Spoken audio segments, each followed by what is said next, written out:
Just একটা ভুল সিদ্ধান্ত শেখ হাসিনার সরকারের পতন ঘটিয়ে দিয়েছিল। একটা ভুল সিদ্ধান্তে, একটা ডায়লগের কারণে পুরো বাংলাদেশ শেখ হাসিনার বিরুদ্ধে দাঁড়িয়ে গিয়েছিল। খেয়াল আছে তো? রাজাকার। আজকে আমাদের উত্তরার মাইলস্টোন কলেজে যে ঘটনাটা ঘটেছে, সেই ঘটনার পর সারা বাংলাদেশের মানুষ এক ধরনের ক্ষুব্ধ এই সিচুয়েশনে অনেকটা তালগোল পাকিয়ে ফেলছেন আমাদের উপদেষ্টারা। আমাদের বিচক্ষণ একজন ব্যক্তিত্ব, প্রধান উপদেষ্টা ডক্টর মোহাম্মদ ইউনূস, তিনিও যে আসলে তালগোল পাকাবেন সেটা কিন্তু পাবলিক আশা করে নাই। আর ডক্টর আসিফ নজরুল ইসলামকে নিয়ে তো আজকে বলছি যে বিদেশ থেকে চিকিৎসক এনে চিকিৎসা করাবেন, এই ধরনের ডায়লগে ফুল টাইম পলিটিশিয়ান হিসেবে আপনাদেরকে মানুষ দেখে। কথা বলছি টাকা। আহত জুলাই যোদ্ধারা সবাইকে টাকা পাইছে, সরকার অনেক টাকা বাজেট করছে, পাবলিক অনেক টাকা দিছিল এনসিপির হাতেও বন্যা টন্যার জন্য। এই টাকাগুলোর কি সুষ্ঠু ব্যবস্থা হয়েছে? হয় নাই।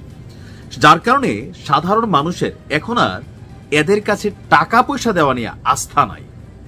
এখন আজকে যখন আমাদের প্রধান উপদেষ্টা এই মাইলস্টোন কলেজে আহত ছাত্রদের বা তাদের এখানে যারাই আছেন তাদের চিকিৎসার জন্য তিনি পাবলিকলি একটা স্টেটাস দিচ্ছেন ভিক্ষা তোলার জন্য। আমি এটা ভিক্ষাই বলছি, কারণ আমরা জনগণ যখন দান করে এটা হচ্ছে ভিক্ষা, ভালোবাসা। আমরা সাধারণ লেভেলে এক হিসাব, কিন্তু প্রধান উপদেষ্টা ডক্টর মোহাম্মদ ইউনূস তিনি যখন পাবলিকের কাছে হাত পাতছেন, পাবলিকের ঠেলায়, পাবলিকের গুতানিতে, দিন শেষে তিনি বুঝতে পারছেন যে তার এই সিদ্ধান্তটা রং ছিল। এমনকি সবাইকে অবাক করে দিয়ে তিনি পোস্টটা ডিলিট করেছেন। ডিলিট কি ছিল পোস্টটাতে?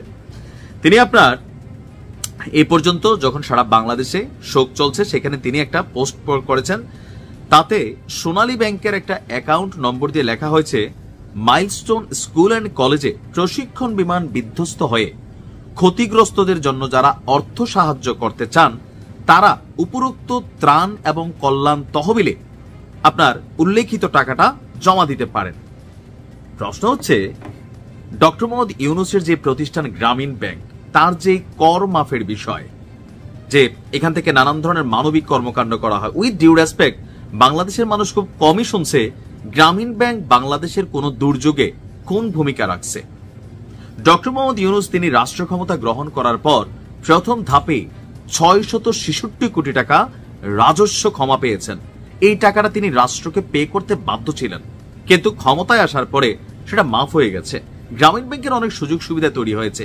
আমরা প্রশ্ন করতে চাই, ডক্টর মোহাম্মদ ইউনূসের এই কল্যাণ তহবিল রাষ্ট্রের কোন জায়গায় ব্যবহৃত হয় যে আজকের দিনেও এখানে কতজন 100-150 সামহাও ক্ষতিগ্রস্ত, অথবা 200 জনপ্রতি 1 কোটি দিলেও 200 কোটি হওয়ার কথা, 1 কোটি তার দিবে না ধরে নিলাম, রাষ্ট্রকে এই টাকাটা দেওয়ার মতো টাকা রাষ্ট্রের কাছে নাই। ডক্টর মোহাম্মদ ইউনূস ওনার যেই নেটওয়ার্ক আছে পার্সোনাল লেভেলে বা ফান্ড আছে, এই টাকাটা দেওয়ার মতো এবিলিটি কি ওনার নাই? উনি রাষ্ট্র ক্ষমতায় বসার পর জনগণের মুখে যে সমালোচনা যে উনি ওনার জন্য বিদেশে আদম ব্যবসার লাইসেন্স নিয়েছেন, উনি ওনার জন্য গ্রামীণ ইউনিভার্সিটির লাইসেন্স নিয়েছেন, উনি ওনার মামলাগুলোকে খারিজ করেছেন, উনি রাষ্ট্রের জনগণের জন্য যে ট্যাক্স আমি আপনি দেই, ওনারও কিন্তু এই ট্যাক্সই দেওয়ার কথা ছিল 666 কোটি টাকা এনবিআর এর, এগুলো মাফ করাই নিছেন। রাষ্ট্রের জন্য ডক্টর মোহাম্মদ ইউনূস নিজের থেকে কি করছেন? আজকে এই প্রশ্নটা চলে আসছে, ওনার পদত্যাগের দাবি উঠছে শুধুমাত্র একটা ভুল স্টেটাসে।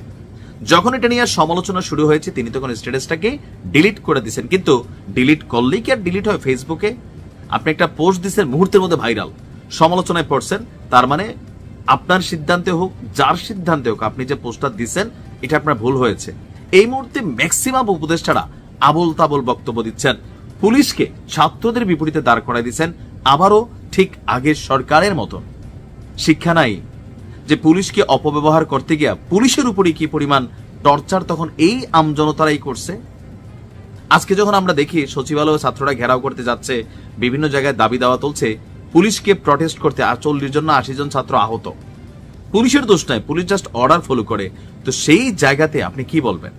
ডক্টর মোহাম্মদ ইউনূসের সামনের দিনগুলোতে খুব দ্রুত ভেবেচিন্তে সিদ্ধান্ত নিতে হবে, নয়তো ঝটকা কিন্তু ঘটতে পারে। ভালো থাকুন।